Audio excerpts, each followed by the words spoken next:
अस्सलाम वालेकुम दोस्तों, आप देख रहे हैं क्रिएटिव 10 फोटो स्टूडियो का यूट्यूब चैनल और मेरा नाम है तनवीर अहमद। आज की वीडियो में हम बात करेंगे कि एक बेसिक क्या डिफरेंस होता है DSLR कैमराज में और मोबाइल फ़ोटोग्राफी में।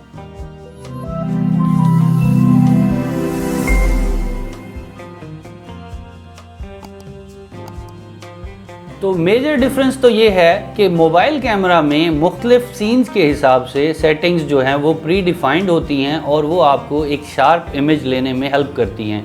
यानी अगर आप एक लैंडस्केप फ़ोटो बना रहे हैं तो उसकी सेटिंग्स जो हैं वो मौजूद हैं। डे लाइट में फ़ोटो बना रहे हैं, कोई पोर्ट्रेट बना रहे हैं, इवन नाइट मोड में अगर आप फोटोग्राफी करते हैं तो वो मोबाइल के प्री सेट्स के अंदर सेट होता है। जबकि इसके मुकाबले में DSLR कैमराज आपको ज़्यादा कंट्रोल देते हैं कि आप अपने कंप्यूटर अपनी फ़ोटोज़ की सेटिंग अपनी मर्ज़ी से कर सकें। इसमें जो है 3 मेजर जो फैक्टर्स हैं वो होते हैं aperture, ISO and shutter speed, और इन तीनों के बारे में आज हम अलग अलग डिटेल से बात करेंगे।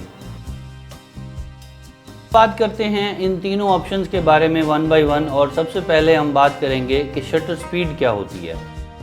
शटर स्पीड उस ड्यूरेशन को कहते हैं कि जिस ड्यूरेशन में कैमरे का शटर जो है वो अप रहता है और उस दौरान लाइट जो है वो कैमरा के अंदर जाती है और आपकी तस्वीर को कंपोज करती है। जितनी ज़्यादा long duration shutter speed open रहता है उतनी ही ज़्यादा लाइट कैमरा के अंदर जाती है और आप एक ब्राइट पिक्चर देख पाते हैं। इसको हम इन 2 इमेजेस की मदद से समझते हैं।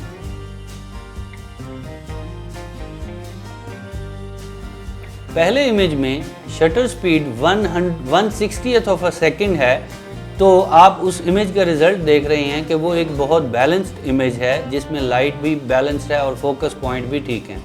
जबकि दूसरे इमेज में जो शटर स्पीड है वो 1/4 ऑफ अ सेकेंड है, जिसकी वजह से इमेज के जो है वो ओवर एक्सपोज हो गया है और ओवर ब्राइट हो गया है। इन 2 इमेजेस की मदद से आपको एक अच्छा आइडिया हो जाता है कि शटर स्पीड किस तरह से इमेज पे इफेक्ट होती है। अब आते हैं अपर्चर की तरफ। अपर्चर लेंस में उस होल को कहा जाता है जिसकी मदद से लेंस अपने आप को ओपन करता है। जितना ज़्यादा लेंस ओपन होगा उतनी ज़्यादा लाइट कैमरा में पास होगी और फोटो को ब्राइट बनाएगी। अपर्चर की रेंज जो है वो f1.4 से स्टार्ट होकर f30 तक जाती है।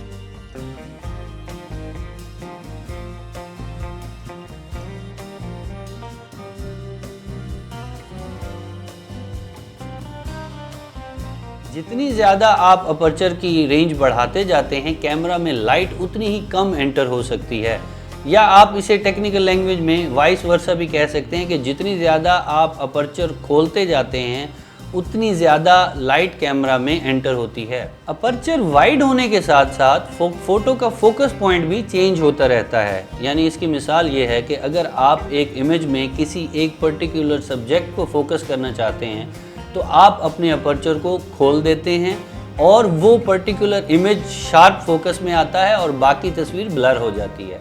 इसकी एक एग्जांपल देखें। अगर आप अपने इमेज में किसी एक पॉइंट को फोकस करना चाहते हैं और बाकी इमेज को ब्लर करना चाहते हैं तो आपको अपने अपर्चर की सेटिंग टाइट करनी होगी। यानी अपर्चर की रेंज 2.8 से तकरीबन f5 या f6 तक जाएगी, तो आप अपने इमेज की किसी एक पर्टिकुलर हिस्से को फोकस में रख सकते हैं और बाकी इमेज ब्लर होगा। आप सब फोटोग्राफी में बुके इफ़ेक्ट से तो वाकिफ़ होंगे या इसका नाम ज़रूर सुना होगा। बुके इफ़ेक्ट में भी हम क्या करते हैं, अपर्चर की मदद से कैमरे में सब्जेक्ट को फोकस करते हैं और बाकी चीज़ों को ब्लर कर देते हैं। आप आम तौर पर ये मॉडल शॉट्स में इस तरह के इमेजेस देखते हैं जिसमें फ़ोटो का फोकस सिर्फ मॉडल होता है और बाकी सारे चीज़ें ब्लर होती हैं। ये इफ़ेक्ट भी आप अपर्चर कंट्रोल करके हासिल कर सकते हैं। तो इन शॉर्ट, आप प्रोडक्ट फोटोग्राफी में अपने इमेज में किसी एक फोकस पॉइंट को सेट करना चाहते हैं, जबकि इसके मुकाबले में लैंडस्केप फोटोग्राफी आप चाहते हैं कि पूरा सीन जो है वो फुल फोकस में हो, और ये दोनों सेटिंग्स आप अपने अपर्चर की मदद से हासिल करते हैं। मैनुअल मोड में तीसरा सबसे इम्पॉर्टेंट फैक्टर जो है वो तस्वीर की ISO सेटिंग्स होती है। ISO सेटिंग्स की रेंज 100 से लेकर 10,000 ISO तक हो सकती है, और इसमें भी फार्मूला वही है, जितनी ज़्यादा ISO आप सेंसिटिविटी इंक्रीज़ करेंगे तो कैमरा उतनी ज़्यादा लाइट एब्जॉर्ब करेगा। लेकिन उसके साथ एक प्रॉब्लम अटैच हो जाती है और वो होती है ग्रेन की प्रॉब्लम। ISO यानी अगर आप स्टूडियो में काम कर रहे हैं स्ट्रोब लाइट के साथ, तो आप ISO 100 पे फ़ोटो शूट करते हैं, वो बड़ी क्लियर और शार्प इमेजेस होती हैं। जबकि आउटडोर में आपको, जहां आप स्ट्रोब लाइट नहीं दे सकते, तो वहां आपको ISO भी बढ़ाना पड़ता है अपनी इमेज में लाइट को पूरा करने के लिए। इसके साथ बस थोड़ा सा प्रॉब्लम ISO बढ़ाने के साथ ये आ जाता है कि आपके इमेज में ग्रेन पैदा हो जाता है। हायर ISO और लोअर ISO को समझने के लिए इन दो इमेजेस को देखिए। पहले इमेज में ISO 200 पे है तो इमेज जो है वो बहुत शार्प है और इसमें कोई ग्रेन नहीं है, जबकि दूसरा इमेज में ISO सेटिंग 6400 पे है, जिसकी मदद से कैमरा ने बहुत ज़्यादा लाइट एब्जॉर्ब की, लेकिन उसके साथ ही फ़ोटो में ग्रेन का इशू भी पैदा हो गया है। मैनुअल मोड में फोटोग्राफी करते हुए आप अपने इमेज के फोकस पॉइंट भी खुद से एडजस्ट कर सकते हैं। यानी अगर आपके इमेज में 3 सब्जेक्ट मौजूद हैं और आप उनमें से किसी एक पे फोकस करना चाहते हैं, तो मैनुअल मोड में कैमरा आपको अलाउ करता है कि आप फोकस पॉइंट्स भी एडजस्ट कर सकते। इस चीज़ को इन दो इमेजेस की मदद से समझते हैं।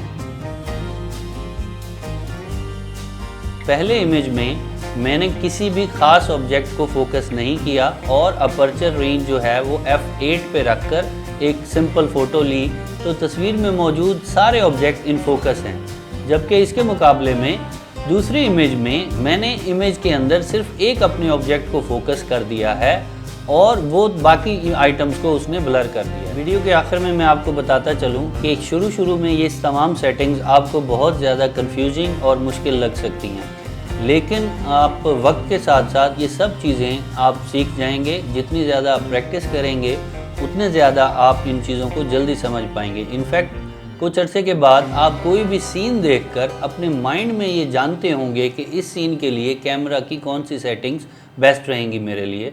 तो मेरा मशवरा ये है कि अगर आपने DSLR ख़रीद लिया है तो इसको अपने पास रखें, मैक्सिमम इसको टाइम दें, और इसके ऊपर आप गलतियां भी करेंगे, ओवर एक्सपोज्ड इमेजेस भी लेंगे, अंडर एक्सपोज्ड इमेजेस भी लेंगे, लेकिन by the time and with practice आप ये सब चीज़ें सीख जाएंगे। एक और इम्पॉर्टेंट पॉइंट पोस्ट प्रोडक्शन के हवाले से मैं आपको बताता चलूँ कि आप अपने कैमराज में रॉ फोटोज़ भी ले सकते हैं, और रॉ फोटो फॉर्मेट जो है वो आपकी बहुत हेल्प करता है पोस्ट प्रोडक्शन में। यानी तस्वीरें लेने के बाद जब आप उनको लाइट रूम में या एडोबी फोटोशॉप में एडिट करते हैं, तो रॉ फोटोज़ में आपके पास ज़्यादा ऑप्शन होते हैं कि आप अपनी तस्वीरों का अंडर एक्सपोजर, ओवर एक्सपोजर का प्रॉब्लम जो है वो सॉल्व कर लें। हाँ, अलबत्ता इसमें एक बात जहन में रहे कि अगर कैमरा से ली हुई तस्वीर ब्लर है तो वो आप पोस्ट प्रोडक्शन में ठीक नहीं कर सकते। तो एक एडिशनल टिप ये भी है कि आप कोशिश करें आप अपनी तमाम इंडोर और आउटडोर फोटोज़ जो है वो कैमरा को ट्राईपॉड के ऊपर रख कर लें। अगर DSLR कैमराज की सेटिंग के बारे में आपको कोई कन्फ्यूजन है तो यू आर मोस्ट वेलकम कि आप नीचे कमेंट सेक्शन में अपने सवाल पुट करें और मैं सबको इंडिविजुअली जवाब दूंगा इंशाल्लाह, ताकि आपका मसला हल हो जाए। ये वीडियो देखने का शुक्रिया। अगर आप DSLR को इस्तेमाल करके प्रोडक्ट फोटोग्राफी ऑनलाइन बेचना चाहते हैं तो आप इस चैनल को सब्सक्राइब करें और बेल आइकन को दबा दें ताकि आपको अगली आने वाली वीडियोस का नोटिफिकेशन मिलता रहे। Thank you. अल्लाह हाफिज़।